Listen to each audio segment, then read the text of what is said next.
Білім барлығына ортақ, ал мүмкіндіктер шексіз. Бүгін Астана қаласы Қаныш Сәтбаев атындағы номер 61 мектеп лицейінде мектептегі инклюзивті ортаны қалыптастырудың маңызы атты қалалық семинар өткізілуде. Бүгін біз сіздермен семинарға келуші қонақтардың пікірін, көңіл күйін білу мақсатында дейін және кейін сұхбатын жүргізетін боламыз. Семинарға қош келдіңіз. Қай мектептен келіп тұрсыз? 8-ші мектеп лицейінен келіп тұрмын. Жақсы, рахмет. Сізге сұрағым, семинардың тақырыбы сізге қаншалықты қызықты? Енді мектепте инклюзивті білім қалыптастырудың маңызы әрине өте зор. Әрине сұрақтарымыз көп, сол себепті бізге тақырып маңызды деп ойлаймын.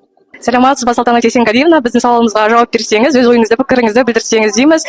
Инклюзивті орта қалыптастыруда педагог үшін ең өзекті мәселе қандай деп ойлайсыз? Қайырлы күн, құрметті әріптестер. Енді қазіргі таңда педагог үшін инклюзивті білім беруді қалыптастыруда бірнеше қиындықтар бар. Оның ішінде ең біріншісі, жаңа ерекше білім беру қажеттілігі бар баламен жұмыс істеу алгоритмін білмейді, сол білмегендіктен қиналады. Осы ерекше білім беру қажеттіліктері бар алгоритммен жұмыс жасау үшін ең біріншіден тәжірибесі мол ұстаздарменен сабақтарына қатысып, семинарларға қатысып, тәжірибе алмасу керек. Екіншіден, жаңағы мектептердегі психологиялық педагогикалық қолдау тобының жүйелі түрде жұмыс жүргізілу керек. Сол жүйелі түрде жұмыс жүргізілген жағдайда баланы мектепке қабылдағаннан бастап баланың жаңағы бойындағы ерекшеліктерді анықтау мақсатында бірнеше бақылау жүргізу керек. Сол бақылаудың нәтижесінде қандай ерекшеліктері бар баланың, соның нәтижесінде ары қарай жұмыс жасау керек. Рахмет, күніңіз сәтті өтсін. Бүгінгі семинардан не күтесіз? Саламатсыз ба? Бүгінгі семинар өте керемет. Бүгін мен осы семинардан көптеген мағлұматтар жинаймын деп ойлаймын. Жақсы, рахмет. Біз бүгін семинарға келуші қонақтардан сұхбат алып жатырмыз. Біздің сауалымызға жауап берсеңіз, сіз қалай ойлайсыз, инклюзивті оқытуда арнайы мамандардың рөлі қаншалықты маңызды?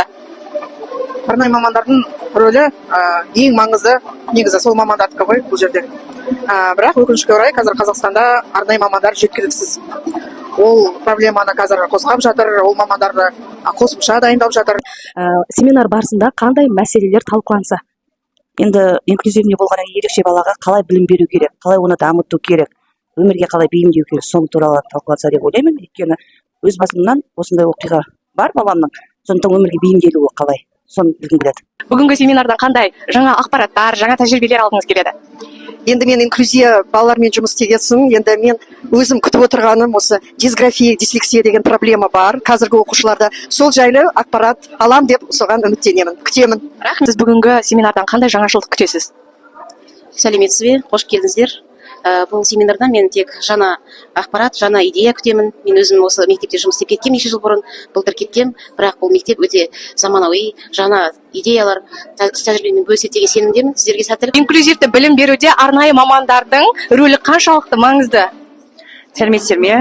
Қазіргі қоғамда инклюзивті балалар ол біз үшін ерекше өте жаңағы ерекше күтімді қажет ететін балалар, қоғамымыздың бір бөлшегі. Енді қазіргі таңда мектептегі арнайы педагогтардың рөлі өте маңызды, өте зор. Бірақ өкінішке орай қазір маман тапшылығына байланысты көп оқу орындарында арнайы мамандар жеткіліксіз.